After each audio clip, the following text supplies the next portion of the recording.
am Principal Costa. How are you? I'm good. How are you, Mr. Costa? I'm excellent. End of the school year, I'm fired up. Yes. So today I'm going to ask you a few questions about the school year. Okay. And like hopeful remarks for, the next school year. Okay. All right.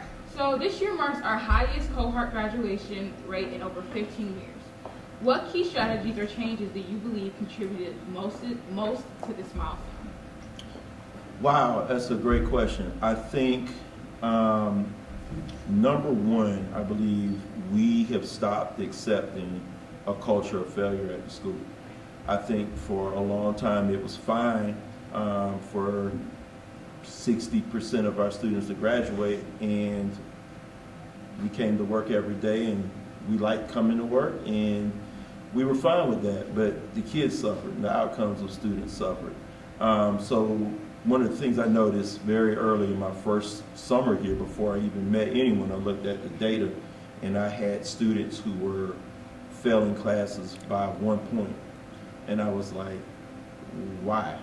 So really having conversations with staff about the failure rate, grading practices that maybe were inconsistent. But also I think our students have stepped up too. I think our students have bought in, have given more, have bought into what we've tried to build as a school culture-wise. We can improve on that, but it doesn't happen without a buy-in by students and teachers. So I think a combination of all that and everybody, students, staff, no longer accepting a culture of failure has been helpful. Wow, that actually answered both of my questions that I was going to ask, so that was amazing. So this is going to go into scholarships. Our seniors earned over $6 million in scholarships. What role do counselors, teachers, and school programs play in preparing students for post-secondary success? Huge role.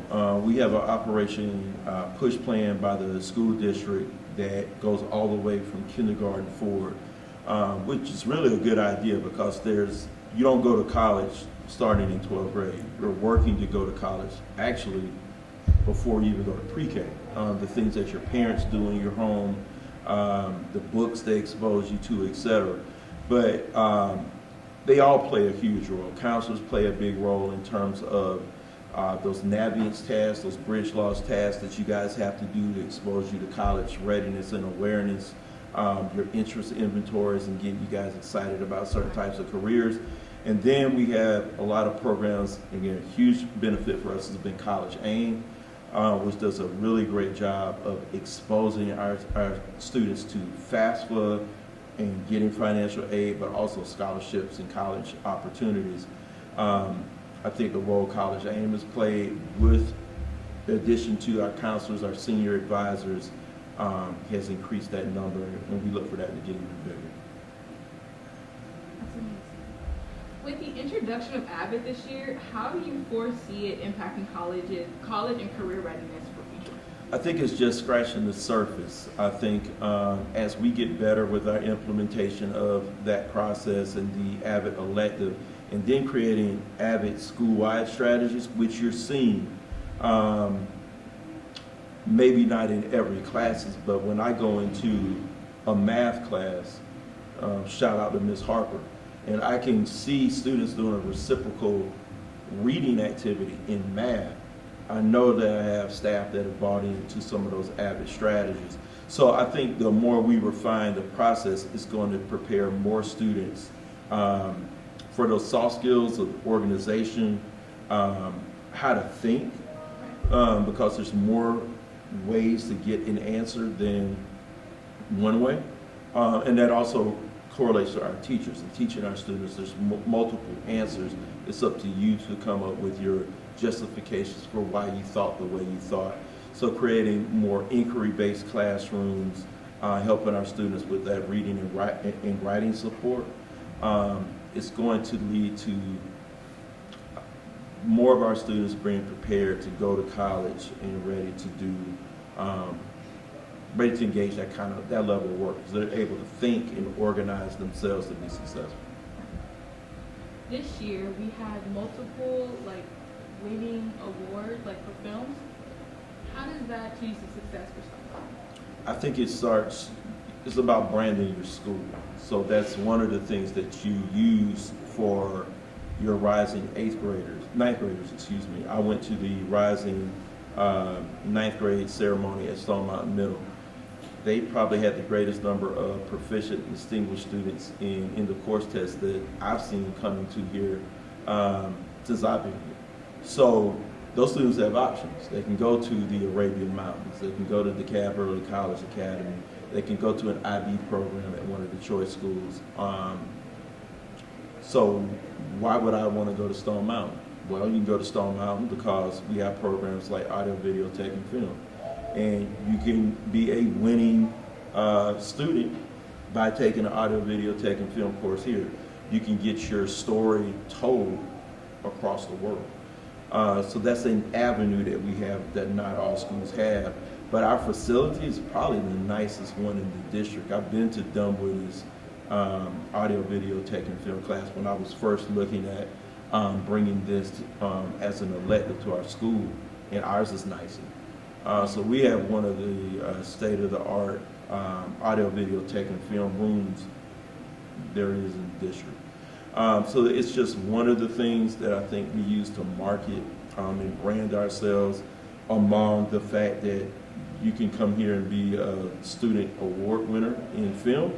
You could also go here and not take necessarily audio, video, tech, and film and go to Emory, or you could go to the United States Naval Academy or Georgia Tech or wherever you want to go, whatever you want to do. So it's just one of those things, again, that makes us an attractive place to keep our students in Stone Mountain and Stone Mountain. That was a really good answer. Oh my gosh. Okay. This year we had a bunch of success with our athletes. Yeah. Multiple sports teams advanced to state playoffs this year, and we have standout athletes like Dontavius Perry and Jaden Turner. What do you think this says about our athletic culture and coaching staff?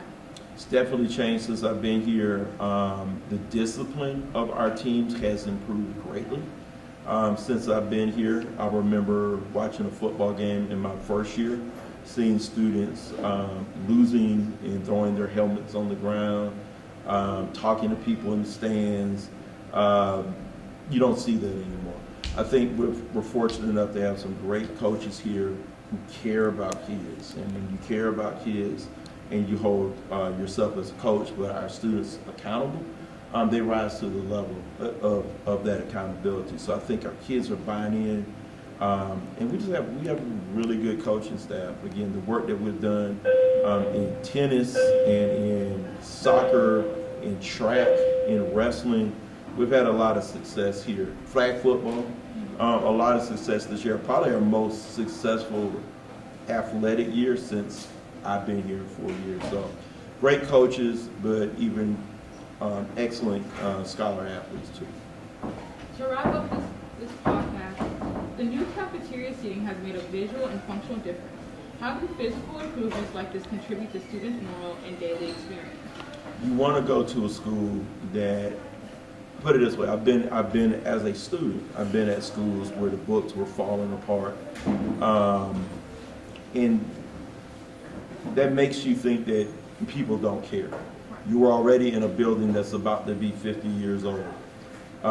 So how can we make a building with a lot of infrastructure challenges as good as possible to make us feel pride in our school? I know everybody doesn't like the seating because you can't move the chairs, but it does make that commons area, which is our biggest area in the building, look better. And I've had students come back and say, why didn't we have this when I was here?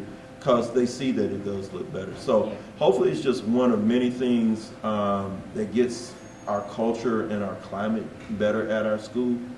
Next year will be a full-fledged PBIS school. With that also comes 5 additional points. Had we had PBIS this year, we'd be a 3-star climate school.